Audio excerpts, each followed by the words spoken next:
Ladies and gentlemen, welcome back to Data Dispatch. I hope you guys have all had a great weekend. We have an exciting and a very uncertain week to talk about with what's going to be happening in the market. And of course, let's dive deeper into PLTR and what we could be expecting, because right now it sits at a very, very critical level of support at about that $20 level. This has been a previous level of resistance. And what happens if we see a pullback beneath this level where PLTR could be heading if it does not hold?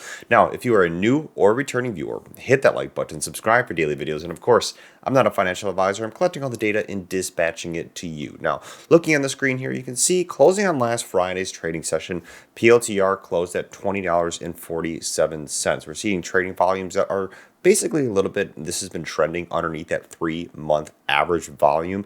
And right now, overnight trading is open at Robinhood, and it's sitting around this $20.40 area as we speak. Now, the reason why I say this is a very critical level of support is because we had this head and shoulders pattern, as we know, that was formed here.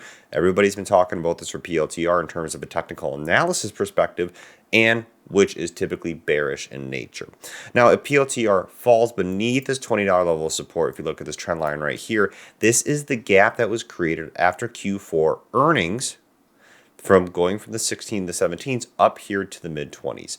Now, we have next earnings, that's going to be reporting May 6th post-market. We're going to be keeping you guys up to date because this is going to become more of an increasingly important topic, as this is only going to be happening in a few weeks. Now, with options, what we're seeing in terms of next week expirations, actually a decent amount of put volume here at the 22.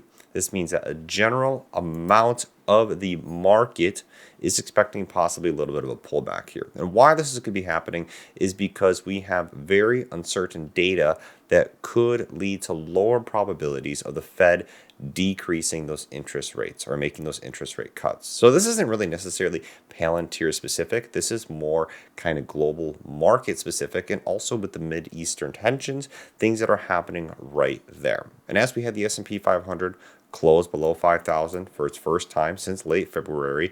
And also, in addition, this week, we do have critical readings on economic growth and inflation, as well as the start of big tech earnings. Now, we've already seen a rocky start to quarter two. However, one of the big things that's going to have a large influence on the market that I think a lot of investors are going to be sitting at the sidelines waiting for the results here to see how to trade it is the fact that we will have the PCI, the Personal Consumption Expenditures Index. This is going to be happening this week, slated for Thursday.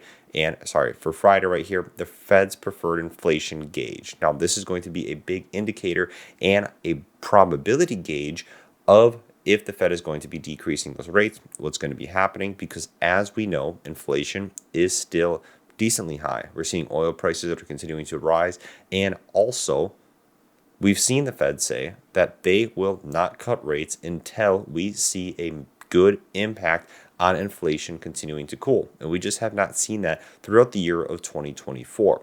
Now, talking about that and where PLTR sits right here, with the bumpy inflation readings that we see in the short term, personally, I could possibly see PLTR having a little bit of a pullback beneath that 20. But this could be very attractive. And this does not change anything about my perspective on PLTR and anything about the business. PLTR is still really doing a great job expanding its business, getting involved with those governmental contracts, getting involved even especially with the AIP program into the private clientele. And this is why the Palantir Oracle partnership, I think, is a really important catalyst for successful and continuation of PLTR expanding its exposure to all these clients. And this is a very strong way to get into the cloud database type industry by utilizing PLTR AI technology, bringing large language models, bringing utility of AI into all of these different sectors that Oracle is getting involved in. So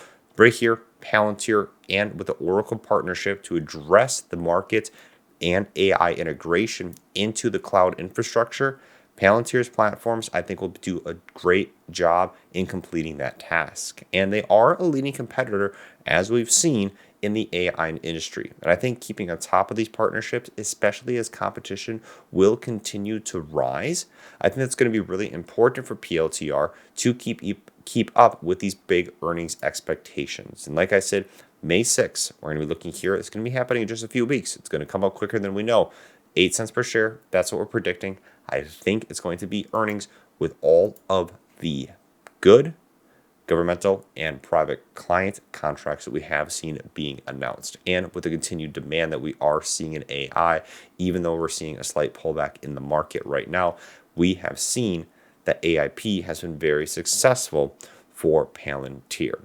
Now, some people have been asking in the comments, and what I've seen across the board, is it too late to buy Palantir stock? And it's a really great question because people could say, hey, what did I miss out on? Did I miss out on them being at $7 last year with that kind of hyper growth that we've seen in AI, NVIDIA, Palantir following this kind of course that we've seen with the demand that we've seen here?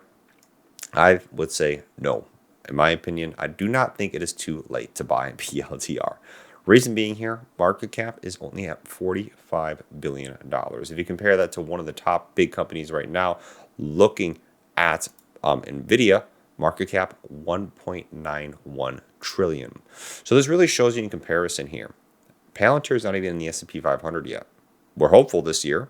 It has all the criteria met, all the conditions have been met. It's just a matter of when the S&P 500 board will bring that to the table and will choose which stocks will need to leave. But PLTR has really been a rising star right here. And I'd agree with this article, and I'd agree that it is not too late to buy PLTR. It's not too late. You do not miss PLTR, in my own opinion. Of course, do your own research out there, make your own decisions. But one big thing is because their total customer account is 497. That's what we got in last earnings. That's great. We have seen a large increase in PLTO's numbers in terms of customer accounts increasing, especially with that 70% number that we saw from the last number. We're seeing this year over year being increased. This is very important right here with the revenue from the U.S. non-government customers increase here 70%. However, 497 customers at the end of the day, think of all the companies out there.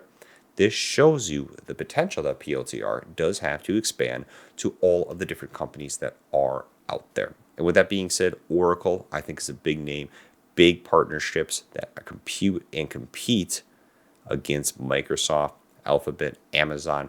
They're going to start getting their name into the mainstream. And with this premium valuation, I think they're going to continue to grow into it. We see all the AI stocks right now that do have a large valuation behind it just due to the AI kind of boom that we're in right now. A pullback here necessarily wouldn't be a bad thing for PLTR for more of those value-oriented investors and specifically getting more kind of ready for that next growth cycle. So that's kind of what my prediction is over the next few weeks here. I think here we're going to see a little bit of a pullback in summary here as this continues. Inflation data, I think it's still going to continue to be rocky. However, we could have some surprises and we see a flip. If we see a flip, we're going to see expectations behind earnings. If we could see some buying pressure here, a lot of volatility that could come right before earnings. So we'll be keeping you guys up to date. Let's have a great week of trading. Peace out. Take care. Subscribe and have a great night.